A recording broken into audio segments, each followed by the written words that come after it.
Scott Marcus coming to you from Galena, Illinois today to talk about one of the strangest, most unsettling paranormal photos I've ever seen in my life.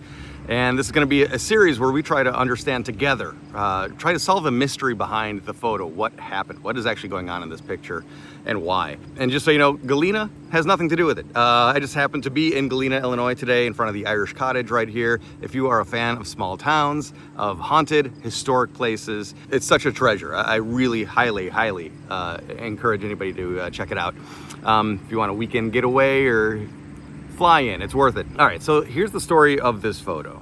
And I do feel like this is a little bit of a tease because I cannot show you yet the photo. I don't have permission to share it publicly yet. I do hope to get that permission soon, and I think I will. But I want to get the ball rolling because this is just the beginning of an investigation. So like I said, this is going to be a series, and of course I'd love insight and input from you all as well, because let's team up and solve a mystery together.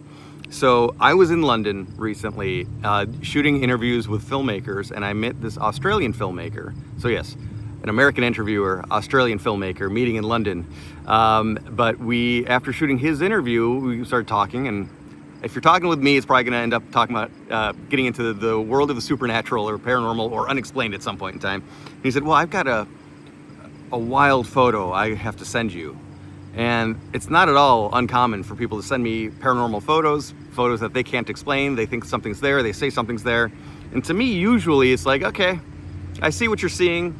I don't know what it is. It's weird. Okay, enjoy. And of course, there's times too where I have no idea what I'm supposed to be seeing, that people send me a photo. It looks like somebody's looking out of a window here, and okay, I see the reflection of tree branches from across the street, you know? But hey, good on you. If you enjoy the photo, I'm not gonna rain on your parade. It's not for me to judge. Also, I feel like when you are present at a place and you take a photo and you see something odd in it, you might have some additional connection to that image, to that place. Maybe there's something going on there that, you know, the photo itself alone doesn't capture. And in doing paranormal investigation, I always feel like a photo alone is not that exciting unless it happens as an EMF detector is going off, as some other alarm is being triggered, and then you have that, and now all those things come together to be an experience. So this photo, while I can't yet show it, I will explain it to some degree, to a pretty good degree. The photo was taken about 20 years ago in Australia on Australia Day. And the photo is of 3 girls who are celebrating the festivities of the day.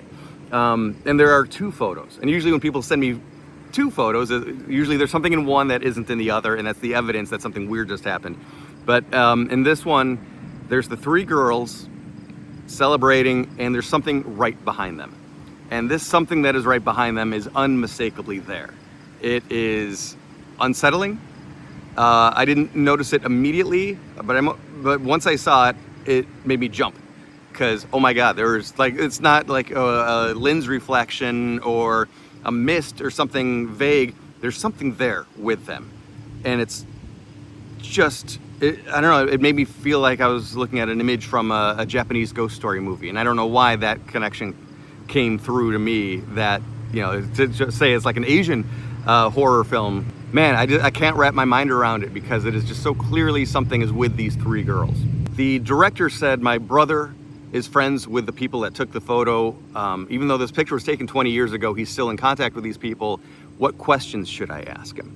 And he can still, you know, pass on those questions. So this is step 1, is asking some questions. And the questions that I came up with, I'm not gonna remember all of them off the top of my head, was the house haunted beforehand? By the way, I left out something that is an even bigger intriguing detail, which I didn't know at the time. I was fascinated with this photo immediately, but then I find out that one of the girls in the photo has since died tragically. And the picture, again, it was taken 20 years ago. They're probably around 20 years old in the photo, maybe even younger. So obviously this person died young, and I don't know the story surrounding that death. And is this possibly at all connected to that? Whether it's just an interesting footnote, a sad footnote, or connected. Let's find out together. Let's figure it out together. So of course I asked, you know, how did that girl die? Did that girl in particular have a history of paranormal encounters? I asked, was the house haunted? Is there anything unique about, because it was taken, I believe, in the backyard of a house. Was that house haunted? Was there a history of paranormal activity there? I asked, did people notice what was in the photo immediately? And then what was the reaction when they did find out? Was it taken on film or digital? Because again, 20 years ago, that was kind of the crossover period where digital cameras existed, but film cameras were still in use. Maybe less at that point, but they weren't phased out entirely like they are now. I asked, if things continued to happen after that photo was taken. Was that the beginning of a haunting, perhaps? And of course, I also offered to research the history of that house. If they can get me the address, I can start to look into it I would use newspapers.com primarily. I don't know what the Australia library is like for that website. I've never really sought out news stories out of Australia. But that and historic aerials. Again, historic aerials is a great resource. You could look up maps, satellite image, not even satellite imagery, but aviation aerial photographs that since airplanes were invented, people have been taking pictures of landscapes from the sky. The government has done this. And I know we've got really pretty good coverage over much of America, dating back earlier than you might assume. I'll have to look into, did Australia do that as well? Off the top of my head, I can't remember any other questions I asked in the moment. But so I sent the questions over, and we will do part 2 of this episode once I hear back from the filmmaker's brother, who's the person who's now my contact person here. But it is such a striking photo. I mean, that's really the only way to say it. That it's creepy. That's another way to say it.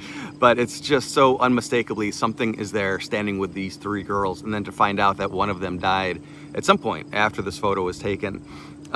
It's very unsettling. But yeah, come along, subscribe, and let me know what other questions might you want to ask. Things that I maybe didn't cover yet. But again, this is just the first round of questions, because once you get answers, then you have more to dig into, more to try to probe into the answers. So come along for this ride as we put on our paranormal journalist investigator hats and not go ghost hunting, but try to find out the backstory behind an amazing paranormal photo that was sent to me. And if you have one, of course, drop me a line. The website is whatsyourghoststory.com. You can find contact information over there. Leave comments here on YouTube if you'd like. But yeah, please come along for this ride as we try to solve the mystery behind a paranormal photo.